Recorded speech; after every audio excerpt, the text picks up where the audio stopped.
Good morning. Good morning, Darius. It's great to meet you and chat, especially about photography, of course. And you bring decades of expertise to the discussion and passion. Am I right about the passion? Absolutely.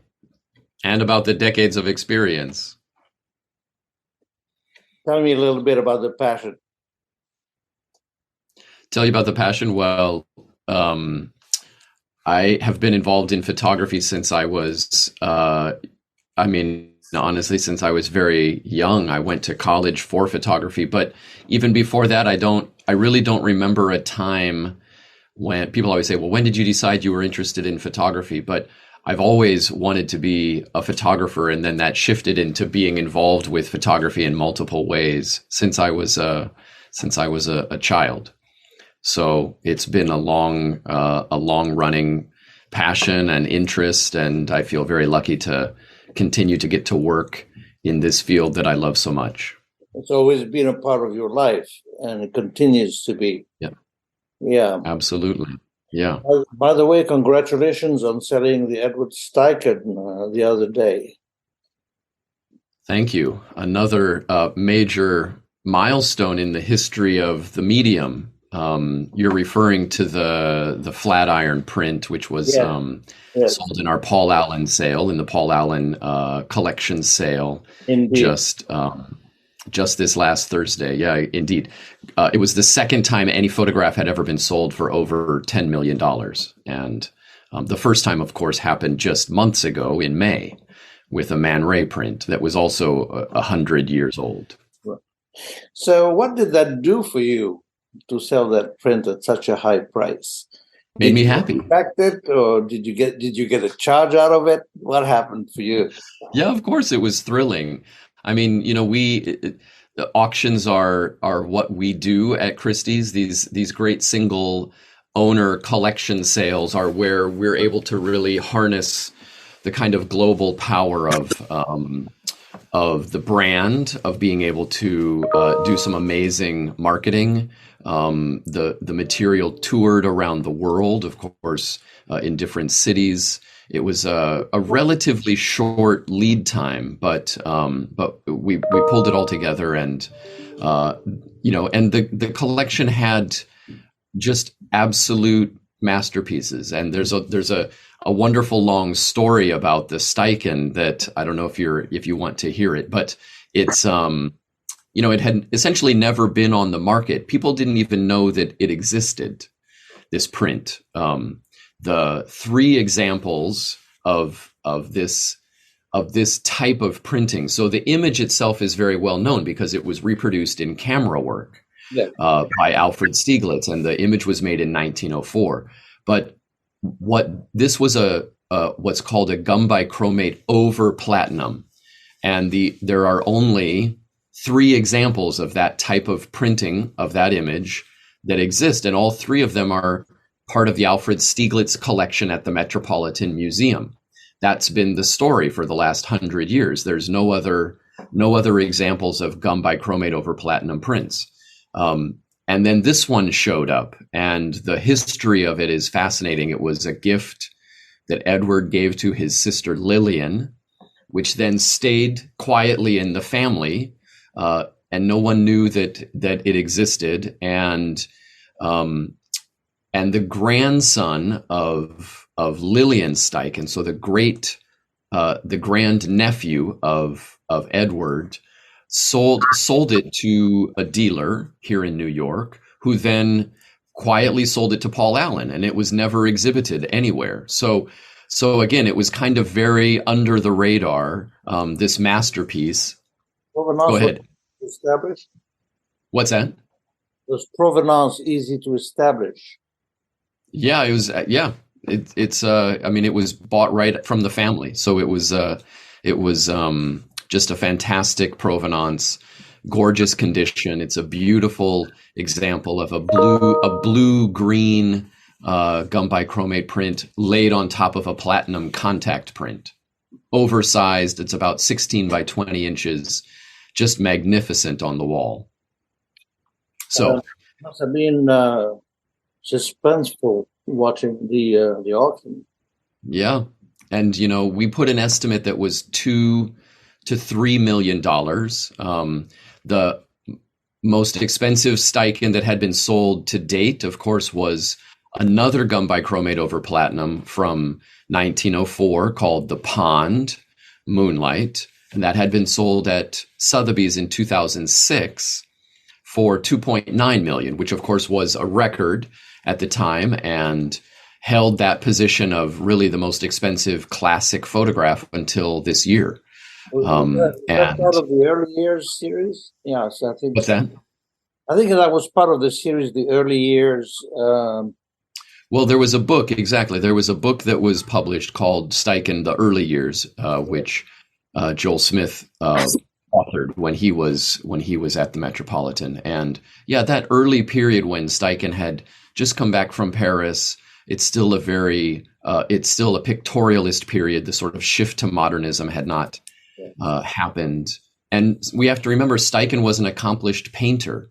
And these are the most painterly photographs you have ever encountered. And you can really see the influence of Monet and some of the other impressionists on this work. In fact, we had in the Paul Allen collection, we had a Monet from 1903 of Waterloo Bridge that was just like an amazing wash of lavenders and pinks and purples that when you looked at it in relation to the Steichen, felt very similar, a sort of architectural motif emerging out of this gorgeous light. The Flatiron, of course, emerged out of this kind of early dusk light in New York City. It was a beautiful piece. But they're so close in time, So exactly, so close in time. So you worked in Haifa as a young man. I did. On historical photographs for a Baha'i center. Exactly. What was there for you to learn on that job? I think you spent 4 years there. Was it? I was there exactly. I was there 4.5 years. It was all. It was an amazing moment. I had just finished my undergrad. I have a BFA in photography, so I studied to be a photographer and was working as a photographer. And of course, this was all during the days pre-digital. So it was a lot of darkroom work. And what was fascinating about my time in Israel was having a full darkroom, black and white and color darkroom at my disposal, sort of around the clock. So I really treated it as my own graduate school training. I printed, of course, black and white. I was a color printer. I did Cibachrome and chromogenic printing.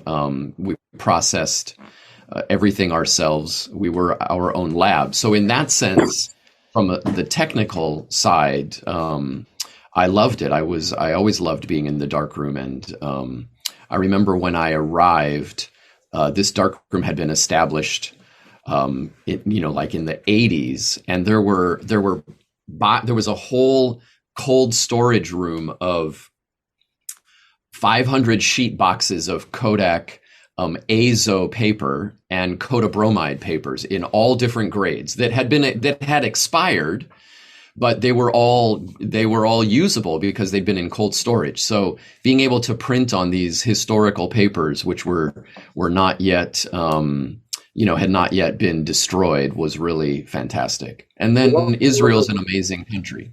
It was a wonderful playground for you. It was a great playground. And that so much time in the darkroom and then being out photographing both small format handheld as well as large format, doing architectural work, just all around the country. I loved being in Israel and traveling around.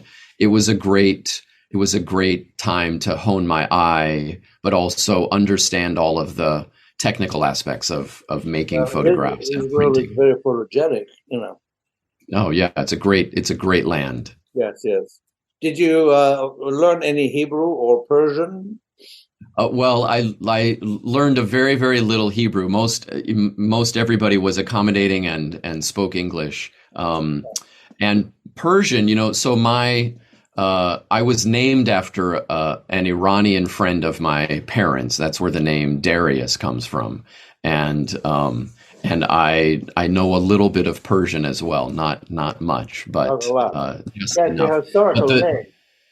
it's a very it's a great King. I always loved reading about King Darius in the history books.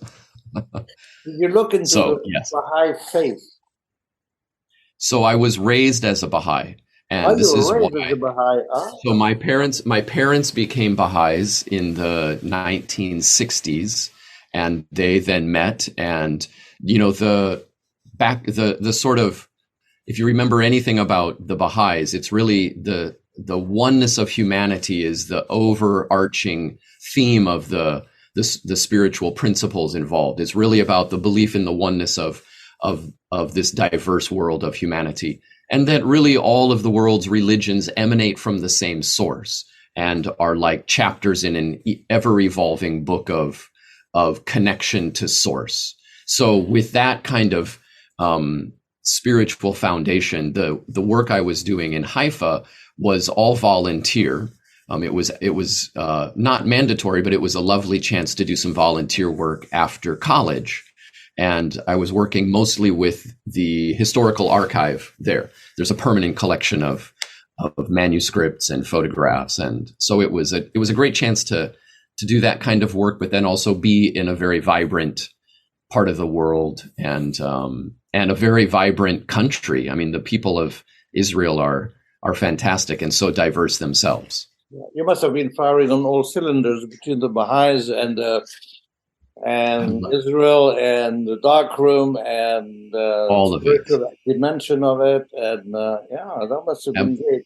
So then after Haifa, you're in Santa Fe.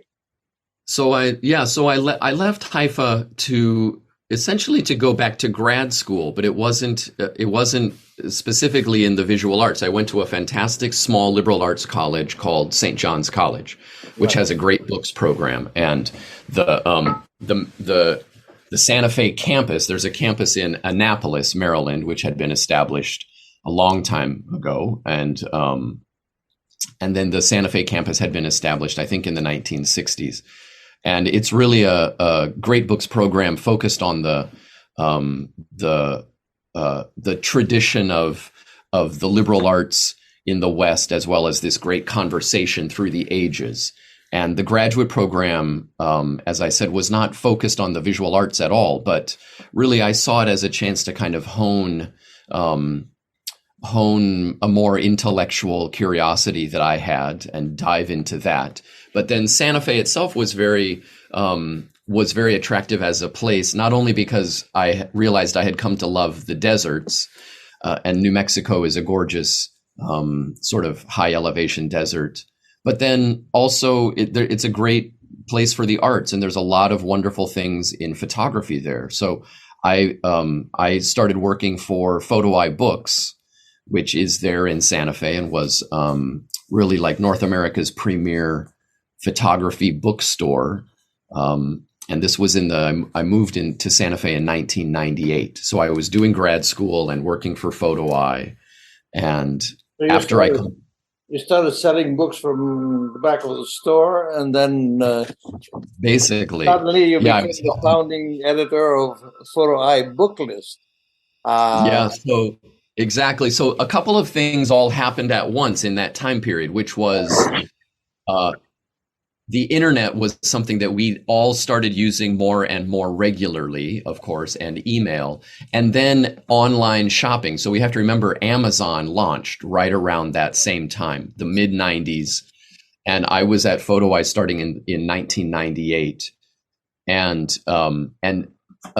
e-commerce was a thing that was really just getting started. And of course, books were one of the few things that Jeff Bezos was selling on Amazon. So Rickson Reed, who's the owner and proprietor of Photo Eye Books, was a very early adopter of building his own shopping cart and programming for e-commerce for Photo Eye. So what was essentially a mail order catalog business with a retail space in New Mexico and he was turning it into an online e-commerce space.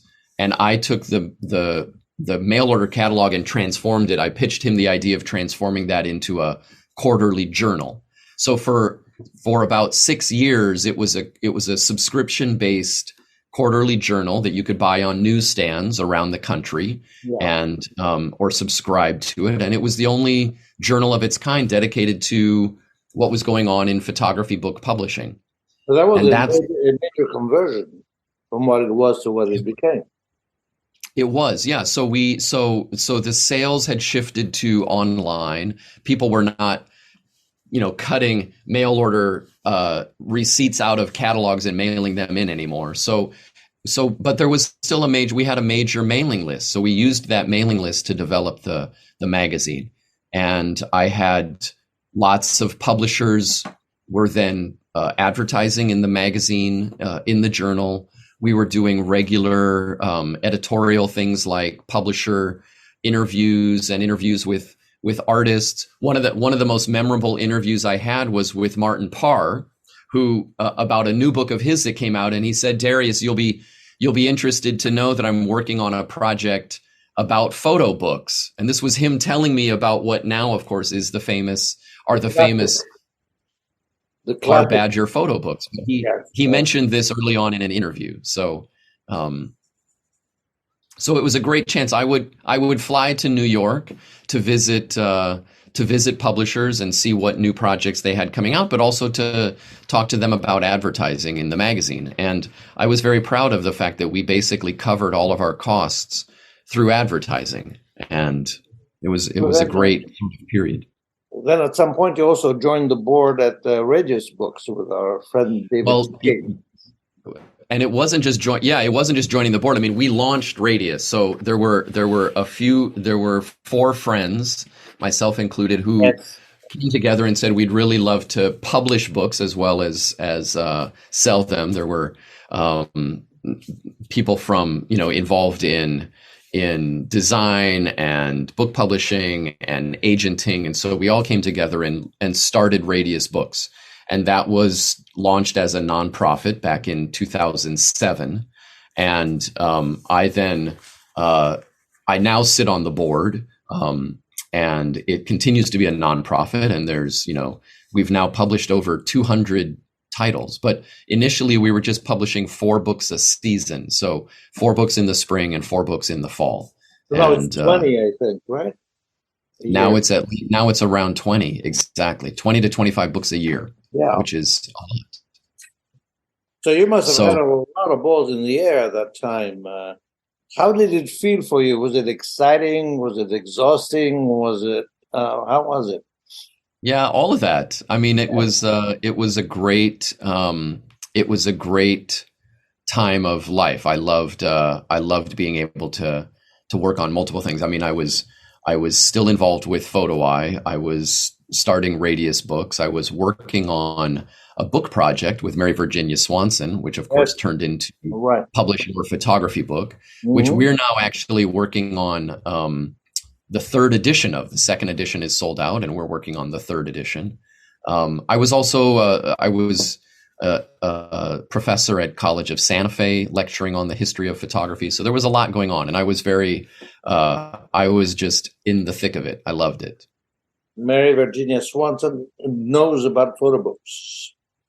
She does, yeah. She's great as an advocate for photographers. She's always been on the side of photographers and been a great consultant and lecturer. And so she and I co-authored a column that was in the Photo Eye book list that was really about how to publish books. So we mapped out an outline that was all about the nuts and bolts of thinking through the process as a photographer. Like, how should you conceive of a book, and how do you find a publisher, and how do you work with a designer, and all of these different things, all the way through the marketing and selling of it.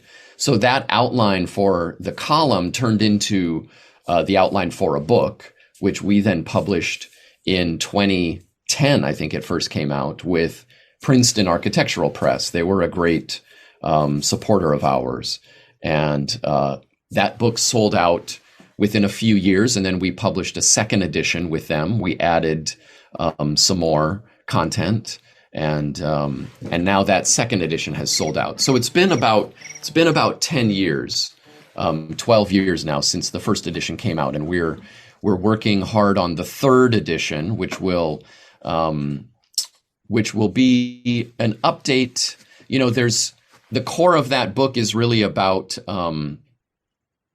how does publishing work. So publishing itself hasn't changed a lot, but the ways that books come out into the world and the different types of publishers has changed. And of course, a lot of the people involved in publishing have also changed. So distribution is key, of course. Distribution, and of course, marketing is a whole new thing when it comes to social media and all of that. Yeah. So, in one interview, you mentioned the Byzantine fresco chapel as one of your most beloved works of art. Yes. It's part of the Menil collection in Houston, Texas. Yeah. It's not a photograph. It's not a photo book. It's sacred art, so to speak. It's a place of peace and contemplation. Can you tell us a bit about that? Yeah, as you mentioned, it's part of the Menil collection, and it is, there are rescued portions of a Byzantine chapel from Cyprus that were then conserved and brought to Houston and installed. And those portions of the chapel, it's part of the apse and part of a cupola and the dome, are then housed. Well, what they asked an architect to then essentially create what would be the rest of the chapel, which he did purely out of glass. So you have portions of the chapel that are the original, and then what would be the rest of it is then made in glass. And all of that sits inside another building, and it's an amazing experience. And I think for me, what's so powerful about art in general is how it can move you, how it can move your spirit. And of course, photography is a powerful way at doing that. But the way that space was recreated, I find particularly powerful. And I'm always looking for that kind of deeper, moving, inspiring kind of experience when it comes to art. Yeah, I looked at pictures of it because I didn't see it in person. Yeah. And the translucency of it next to the rest of it, the ancient part of it, the images on the cupola and the side wall, it's sort of a transporting experience from what I can tell. Yeah, very much so. And this is what's fascinating being at Christie's is that there are many, many departments, all of which bring these great objects to auction, but we get to handle them and see them and be around them day in and day out, which is fast. Every week there's a new department, so it might be antiquities, or it might be Southeast Asian art from the 12th century, or it might be, right now there's an absolutely amazing Rothko that's on view downstairs. There's really, to see the hand of the artists from all of these different ages of human development is fascinating. And I love that. And really, honestly, the Steichen falls into that. Like, the hand of the artist is so present and so moving. I mean, that is absolutely the one piece that I would have walked away with if I could have out of that sale, even though there were Gauguins and Seuras. But for me, that photograph by Steichen was just transporting. And honestly, lots of other people felt so. I mean, which was great to see. So Christie's must be like being in heaven for you. Christie's is fascinating. It is. It's a fascinating, there's a little bit, my job is a little bit of, photo history nerd mixed with Indiana Jones in a way. Like you're always out looking, the minute we have an auction and we sell things, we no longer have anything to sell, right? So you have to go out and find new things. We don't represent artists in the way that, when I was at Frankel Gallery, you represent a handful of artists, and so they are the ones producing new work, and then you have the shows. Here we don't represent artists, so we're always out looking for new material. So there is a bit of a hunting for treasures kind of feel. And the history, I manage a department that covers 180 years and counting of history. Yes. We sell everything from daguerreotypes from the 1830s all the way to NFTs.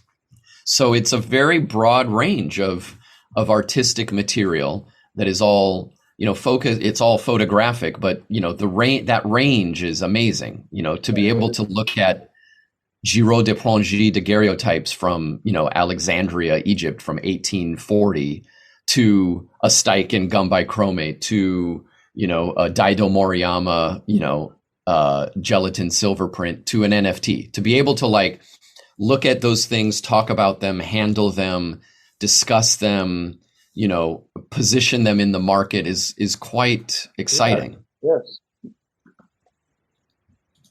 You mentioned the quality of projects that are worked on over longer periods of time, how important it is to spend time on a project.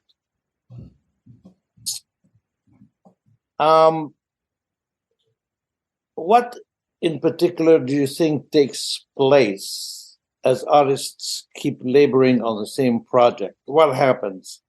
And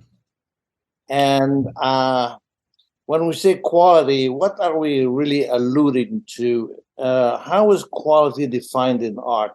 And what happens towards that goal as artists keep working on the same project? Well, I would say that in the course of human history, there are not many things that have stood the test of time that happened overnight, right? Many things take and many things take time. They take time to develop an idea, to execute that idea, to refine it, to reflect on it, to refine it more. And I think so in that sense, obviously there are master artisans and artists who at a certain point have decades of experience where it can seem like things happen very quickly, but they're relying on decades of experience. I think there's an ease to making photographs at times, and a sort of facility with the technology that can make it seem easy to make photographs. Yeah. That doesn't necessarily mean these are great photographs just because they were done so quickly. So there's an aspect to that I think, particularly when it comes to a larger project, a project with scope, or an in-depth kind of project where you can really tell when somebody has put in the time to understand the material they're either making or and doesn't have to be necessarily all camera-based work, but there's time. Time is required, and that really comes through. So I'm always, we also have in our culture a bit of a cult of youth, right? Where you're meant to be a rock star by the time you're 20, and that can work for some, but it doesn't necessarily mean that the work you're producing is going to have lasting effect. So I'm always encouraging younger photographers to don't feel like you're a failure if by the time you're 25 you haven't gotten the Guggenheim and had a MoMA show and all of that. It's like put in the time, make great work, continue to work on the things that move you, and that's how you'll continue to head towards success and fulfillment. So that really begs the question, is a work of art ever done? Because, there are movie directors that look at their movies or refuse to look at their movies because they're irritated by the things they could have done better. Authors that have written books, artists, photographers, so on and so forth. And so it's never done. Well, I mean, here to take Edward Steichen as a great example. So, I've now had a chance to see all 4 examples of the Flatiron as a gum bichromate over platinum, the 3 at the Met and this one that we just sold. and I actually had a chance to line them all up on the same shelf and look at them together. And you could argue that he also went through that. He, one of them is very brown and gold. Another one is very blue. Another one is more green. And this one is more blue, green, brown. And you could tell that it was a process in the darkroom of the artist continuing to refine what he felt was the best expression. And maybe, we have, artists like Ansel Adams who love to employ the analogy of music, which is you have a score, but every time that score gets played, it's a different expression, right? So same in photography. I mean, in many ways, it's very similar in photography, where and obviously this only applies if you're using a negative and a camera-based image, but but expressing that negative or that image, how do you best express it?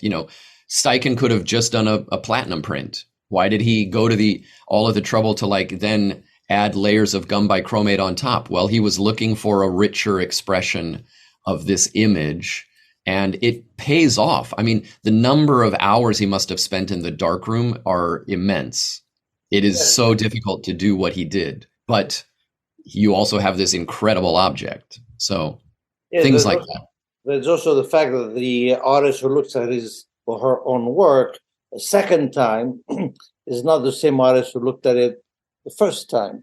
Absolutely. We all change and grow and wisen up and have different.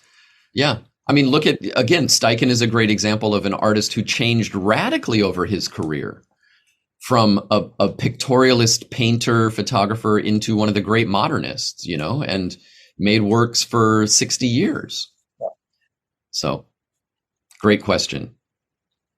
Do you think serendipity plays a role in photography sometimes?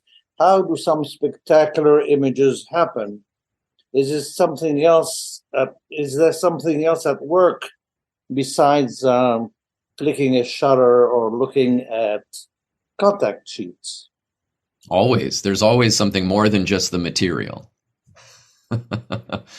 Yes, the serendipity is an intuition and openness to more than just the purely factual is always a role, I think, in all human affairs. And I think the great artists of the world have drawn on these other deeper sources of intuition and reflection and expression to be moved in certain directions. And whether that's clicking a shutter or working a canvas repeatedly or whatever it is, I think there's always that role that can be played. And I think refining we talk about the 5 physical senses of sight, touch, hearing, sound, etc. But there are other senses. There are other, you could call them spiritual senses. You have the power of intuition and the power of imagination, or sensibilities that go beyond just the physical senses. They have their counterparts in the immaterial. And I would suggest that some of the best, the most memorable art draws as much on those immaterial sensibilities as it does on sight and sound and all of that. Everybody from, not everybody, but artists from Mozart to Michael Jackson said that something else is at work, and they felt that it wasn't just them doing the work. Absolutely. Often, yeah. Artists often think of themselves as a vehicle for inspiration. Yeah. You can think of the light shining through a stained glass window. The light becomes the color of that window. We are those stained glass windows, right? So, so that aspect of being moved by something beyond is a big part of it, I think. So an interesting And I question think is, that resonates with people. of course, I always say that a commercial piece is a piece that sends you back to the piece itself, whereas real art sends you back to yourself. And that's why you resonate with it. Yeah, absolutely. And are some photographers more prone to serendipity than others? Do you know any of these guys or gals? Are these people who are more open to the unexpected? Well, I think a lot of the great street photographers of the 20th century were they refined that. I mean, somebody like Alex Webb as a more recent example, or obviously somebody like going backwards in time, Alex Webb, Gary Winogrand, Cartier-Bresson, obviously that sort of sense of being open to what is about to happen in front of you and being prepared for that without it at all being staged or manipulated. But then also, you have I think also of somebody like a Carlton Watkins, who the technical difficulties of what he did, it was so laborious, and yet he was one of those great people that brought the cathedral of nature into the home, right? He really worshipped in nature, and you feel that in the photographs. They convey the glory of the creation, and his technical ability to turn that into a print of lasting impact was amazing.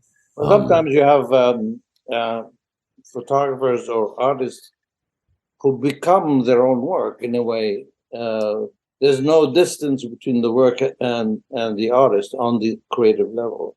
Yeah. No, yeah, totally. But then also I wanted to say, like, for instance, somebody like Megan Riepenhoff, who does camera-less work, and it feels very much like it's based on serendipity. I mean, she's operating in an area where she knows what the parameters are, but what's going to actually come out on the paper, who knows? And I think that she uses that to her advantage in a very deft way. And of course, that opens up the question of authorship. Who is the author? Right. Because artists are so jealous of their work, of their ownership of the work. Yes. But this really opens it up. Who really is the author of the work you're looking at? Yeah. Well, what's interesting is that, if you look at, some of the earliest positioning of photography in literature, meaning the writing that somebody like a Henry Fox Talbot did around photography, was that it was the hand of nature, right? The pencil of nature, which in a way did photography a disservice, because it placed photography, it placed what was made by a human at the bottom rung, and artists were still sort of like very revered, and it took a long time for the photographer, as the sort of creator of these images and objects, to become respected. It was sort of like, well, you just set this thing up and nature does it. And it's like, wait a minute. No. It's not just nature is making it on its own here. Right. So in a weird way, it was very, it was a strange disservice, even though it was a discovery of the processes of nature. But anyway, that's a whole other sort of sidebar. Well, an interesting conversation. Totally. What's interesting is we just had some Canaletto paintings, which are like 1760-ish, 1750, 1760 of Venice downstairs in our galleries. And when you look at those, I started thinking of them as these are paintings made just before photography is invented. And they are so hyper real. You've got a view of the canals and the buildings, and it is exactly like a photograph, except it's a painting. And the minute photography comes on the scene, artists are now questioning what their role is, because if the camera can do what Canaletto did but better, then it really in a way freed painters. From that moment, from the moment photography enters the conversation, painting becomes less and less detail oriented and more impressionistic. It's freer to be more expressionistic. And the impressionists come out of a period where you've got photographs that are able to perfectly render the world. So painters are now free to do whatever they want on canvas. It's a very fascinating experience to sort of watch that. Art doesn't have to document anymore. Exactly, because the camera does it so well. Yeah. And the photo book has a pride of place in your heart. Yes. What makes photo books so compelling? Is a photo book more than just a parade of images in a book? And by the way, I just wanted to thank you for the wonderful photo book presentations on Instagram during the pandemic. Those were wonderful to follow. Thank you.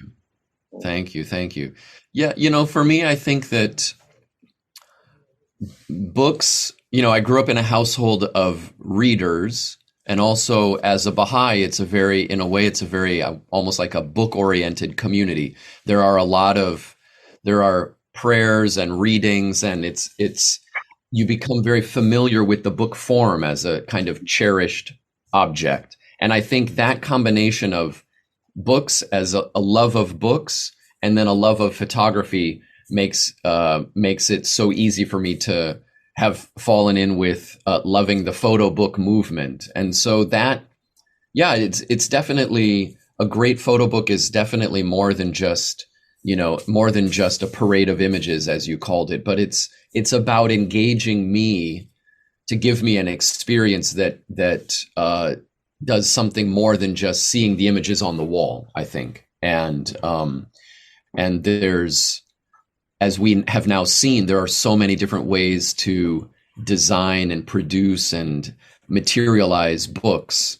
And I think it's been fantastic to have this scholarship about the whole history of photography in book form sort of we've all witnessed this scholarship come about in such a fantastic way over the last 20 years. And there are now, you can buy books on photo books from Japan or photo books of Latin America or the Dutch photo book or any, the Soviet photo book, and to see what great artists and bookmakers were doing over the last 120, 180 years is really amazing. So that's the way different people and different cultures sequence the books, the images in the book. And you mentioned, you brought up the real importance of sequencing images in a book. Yeah. Sequencing, it is such an important part of it. The photo book sort of exists somewhere between, a still and a film. It's like you have an image, but then as you're turning the page, you're starting to see the next image. And what is that relationship between image after image? It's very different than just designing it, on InDesign, and clicking through and seeing image after image. Like as you're turning the page, you have a completely different experience. So the physicality has a real play in this whole experience of a great photo book. And you said that working with artists is the best thing ever for you and a great perk of your job. Yes.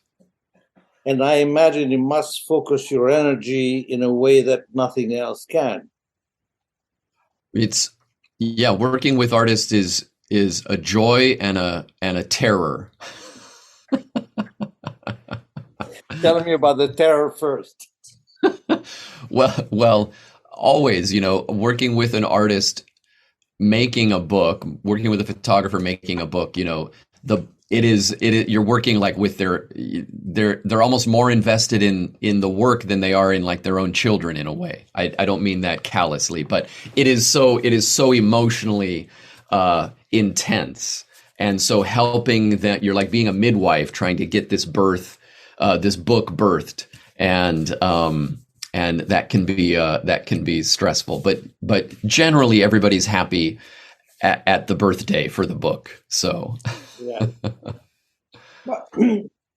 What is it that's truly special for you, this exchange? Is it the opportunity to gather new information, to get to know more about the artist, or does it run deeper? Is it something that has to do? No, it is, that. Yeah, being a midwife is actually a great analogy. Like, it's exciting to be there to help. But it goes beyond that, because you're also playing a role in especially like working as a publisher, you're playing a role in actually designing and conceiving of how this thing is going to look, and how it's going to operate in the world. So that's very satisfying. It's creatively satisfying, as it must be for the artist as well. So there's that aspect, and also, it's just great to be around artists who are very engaged in that creative process themselves. I find myself very comfortable around artists, and it's always so stimulating to be engaged with them.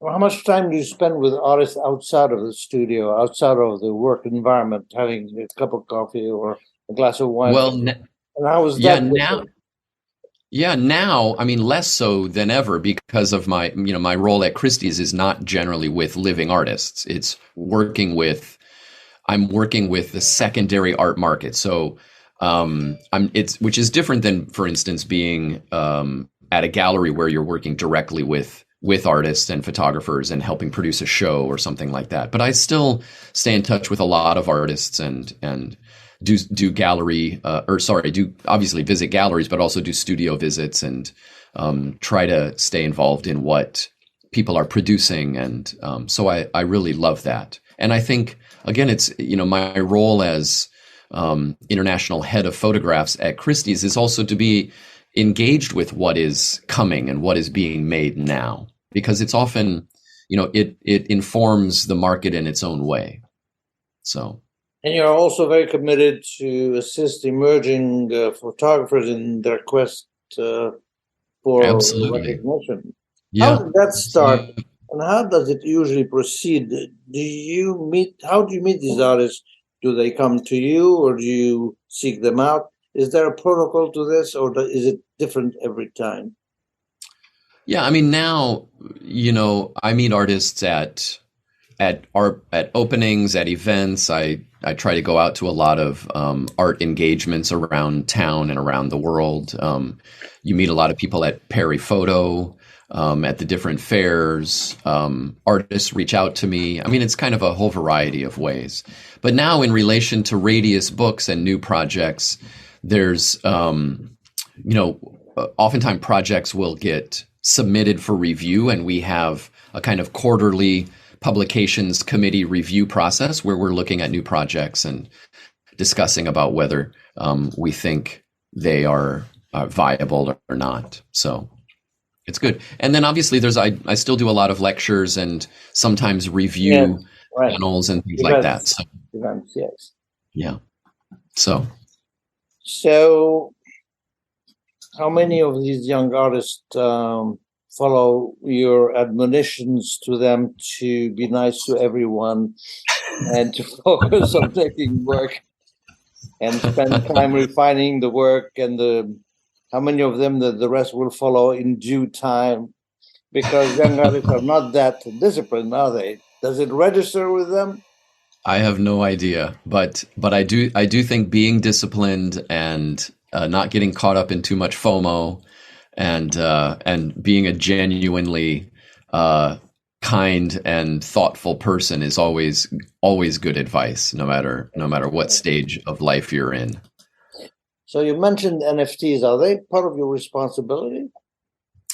Yeah, I mean, yes and no. I mean, responsibility in the sense that, again, there's a great movement of photographic NFTs that's happening, and I'm definitely staying in touch with that and watching that and help and promoting that as best I can. We've actually sold quite a few photographic NFTs at Christie's through my department, and there's of course there still is a lot of volatility in the crypto market, but I'm convinced that that selling work digitally has a long future, and eventually I think the crypto situation will solidify on a strong foundation, and we'll be able to see some great work that way.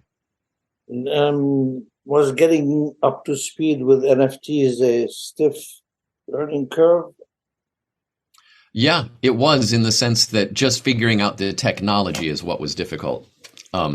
Understanding the work was, in a way, it was fascinating to see who was publishing which work and who was in that space. But yeah, and it continues to be, the crypto space, the Web3 space is not yet as user friendly as it should be for mass adoption. So that's that's going to be a big hurdle still to clear.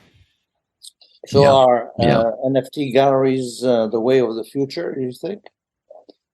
No, not the way of the future in any kind of monolithic sense. But remember 20 years ago when ebooks were first on the scene and the Kindle was developed, and there were all these articles about the death of publishing and kids are never going to know what a book feels like and blah, blah, blah. I read an article recently. How much market share do you think ebooks ultimately claimed? Take a wild guess. I'd say at least 30%. 12 to 15% of the market is now ebooks. And overall, over the last 20 years, there's far more books being sold, including ebooks, than ever before. So it wasn't the death of anything. It was just another way to engage with content. So I kind of see NFTs and digital art as the same thing. It's yet another way to engage with great content. Another avenue for art. Yeah, you don't have to love it. You don't have to buy a Kindle and read your books that way. But if you want, you can. So for a young boy from a farming town of 130 in Ohio, I believe. Iowa. Apologies. It's been a fun ride for me. You covered a lot of ground, and you forged a great, enviable career. You did everything from, you created a journal, an important photojournal. You on the board of award-winning publishers. You published monographs. You authored articles. You've been a gallery director. You presided over super impressive auctions, co-authored authoritative books, and so on and so forth. And the list is long. Are there more peaks for you to scale? Anything you haven't done that you'd like to try? Or do you look forward to quieter pursuits, like going back to writing? I enjoy writing very much, and I continue to do writing. So that, I think, will always be part of my output. I think, I continue to want to be an advocate for photography, for its value as an art, but also as a cultural commodity. And I think there's a lot more that I have always felt photography is undervalued, even now. That Steichen and the Man Ray have, of course, helped raise the bar for what people think a photograph could be worth. But there's more to do. There's more to do. And I'm a big advocate for photographers and all artists making a living off of their work. So I hope to see that flourishing. And thank you so much for inviting me on. This has been a wonderful conversation. Yes, it has been, and I want to thank you very much. And one more thing, since you attend openings on Thursday nights, which gallery opening are you attending this Thursday night? Great question. But this Thursday, we have an auction at Christie's of our 20th century and 21st century evening sales. And I have an amazing Man Ray, which will be sold of Noire Blanche. It's Kiki with the African mask. And Yes. we're hoping it will sell for at least $2 to $3 million. So yet another strong data point in the ever increasing influence of photography. Exciting. Yes. Wonderful. Thank you so much, Raphael. Darius, thank you so much. You're welcome. We'll talk soon. Yes. Bye for now.